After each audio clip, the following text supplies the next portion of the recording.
Well, we all know that weight transfer is an important thing in the golf swing, but how do you get the right amount? That's what today's lesson is all about. I'm going to give you a very simple reference that if you're prepared to work on, will help you learn to manage your weight shift in the golf swing and allow you to get the forces that you need to hit the ball a long distance. You see, we get very confused sometimes with weight transfer. We often think of it as a turn. We feel like we've got to turn our body to transfer our weight. But you see, depending on how the lower half in your body is working, depends on how that weight is going to shift and transfer. Let me give you an extreme example. I could just stand here in a normal position, and if I actually bend my body over here, you think, oh, that's like a reverse pivot in the golf swing.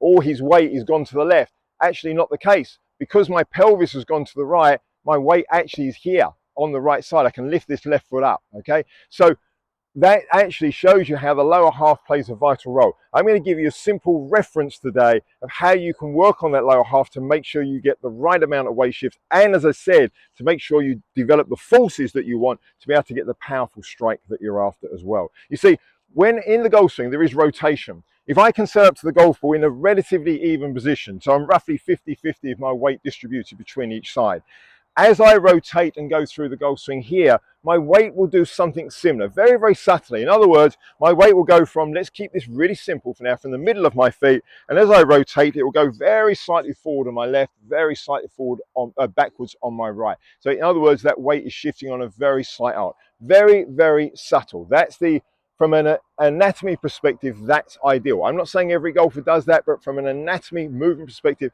that's what's most natural for you to happen. That's what we're going to look for. That's what we're all about here, finding that natural movement. Now, one of the references that I'm going to give you, which is the one that you can work with, is what's going on with your, for me as a right-handed golfer, your left hip, your left knee, and your left foot. It's really important that you are grounded in the swing through your feet, because if your feet are not grounded, you can't get the control of that midsection in your body. And to just demonstrate, depending on where that midsection goes, how it moves is going to affect your weight control, but also much, much more than that, it's going to affect your ability to be coordinated in the swing. So the way we're going to do that, we're going to put the club across our chest, and that's a simple way of working it. Get into your golfing posture. Make sure you start nice and even here. And what I want you to do is to pay attention. First of all, make sure that you can feel what is known as, I'm going to give you the technical term, the metatarsal head, which, imagine this is my foot. There's a fleshy bit underneath the big toe, just before the big toe, the little toe, and then the heel.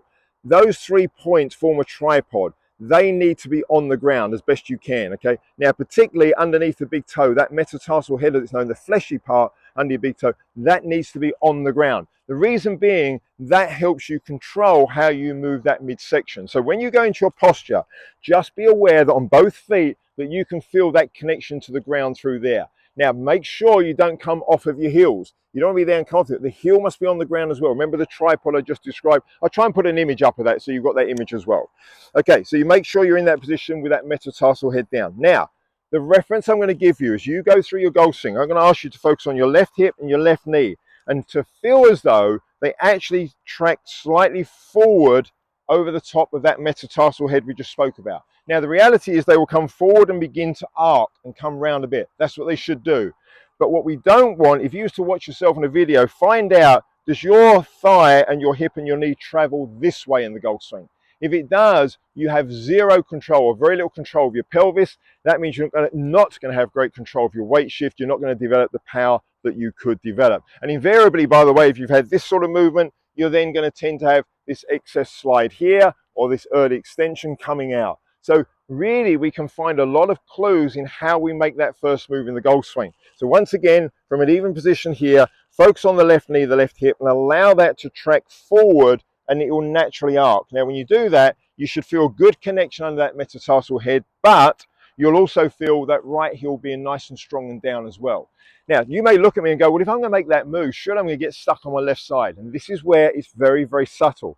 This is where I'm going to ask you to get very quiet in your mind and really be present with what you're feeling. It's great to do it with your eyes shut. So if I go through it again here and I track that left hip and left knee coming forward here and close my eyes, I can still feel that actually my weight has shifted into here. Yes, it's connected there, but it's shifted there. That is a very strong position now for me to use the ground to be able to go into my downswing and into my follow through. So just learn that yourself, feel that, and you might actually experience that maybe I've been shifting weight too much. maybe I've lost connection to the ground. I'm not actually controlling my weight shift. The control of the weight shift is the most important thing we're after. So use this exercise, get used to it, start even, focus on that left knee and left hip coming forward. It's going slightly down as well, forward, over the top of that metatarsal head, and just check with your eyes shut and go, yeah, actually I can still feel that my weight has shifted into here, even though it's connected there. Now I can simply unwind, use the ground, and I can come through into my finished position. If you can make that your reference, that could really change your swing. You might start to feel as if your golf swing's a lot more compact. For many of you, you may feel that's a lot shorter golf swing, you may feel like it's a half a swing. Go with that for the time being. Don't force yourself to go further, because sometimes that forcing further is what then allows this collapse here to happen. I would much rather you build up here and then develop your flexibility through your spine to be able to get further eventually.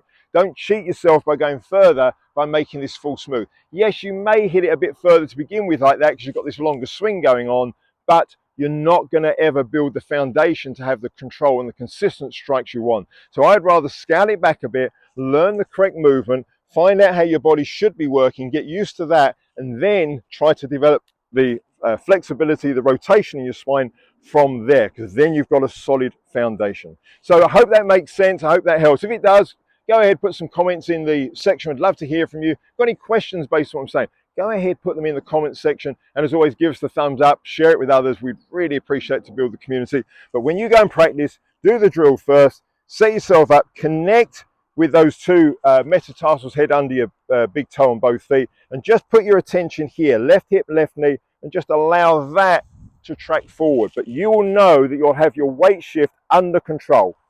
And when you can do that, you'll start to feel much more compact, much more solid, and that ball will start to come out the center of the club face a lot more often. Thanks for watching.